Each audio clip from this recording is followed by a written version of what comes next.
मुख्यमंत्री फडणवीस यांच्या पुढाकारातून सिंचन क्षेत्रात होणार क्रांतिकारी बदल. पालकमंत्री डॉ. पंकज भुजबळ जलसंधारण कृती पंधरवड्याचा समारोप. भविष्यातील संकटाची चाहुल घेत मुख्यमंत्री देवेंद्र फडणवीस यांनी राज्यात पाणी नियोजन संदर्भात ठोस पावले उचलली आहे. तथापि त्यांच्या पुढाकारानं राज्यातील जलनियोजनात क्रांतिकारी बदल होणार आहे.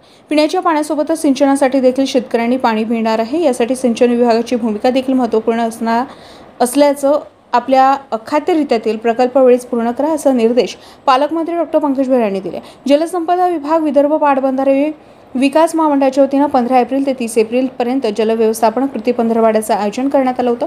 30 एप्रिल रोजी सकाळी 11 वाजताच्या सुमारास जिल्हाधिकारी कार्यालय सभागृहामध्ये पंधरवड्याचा समारोप करण्यात आला. यावेळी अध्यक्षस्थानावरून पालकमंत्री बोलत होते. समारोपीय कार्यक्रमाला जलसंपदा विभागाचे अधीक्षक अभियंता अनिल फरकाडे, पाटबंधारे विभागाचे कार्यकारी अभियंता नितीन कुमार गुप्ता, निम्मे वर्धा प्रकल्पाचे कार्यकारी अभियंता राजेश शर्मा, निम्मे वर्धा कालवे प्रकल्पाचे कार्यकारी अभियंता रविशंकर हरिणखेडे आदी मंचावर उपस्थित होते. कार्यक्रमाला सिंचन विभागाचे अधिकारी व कर्मचारी उपस्थित होते.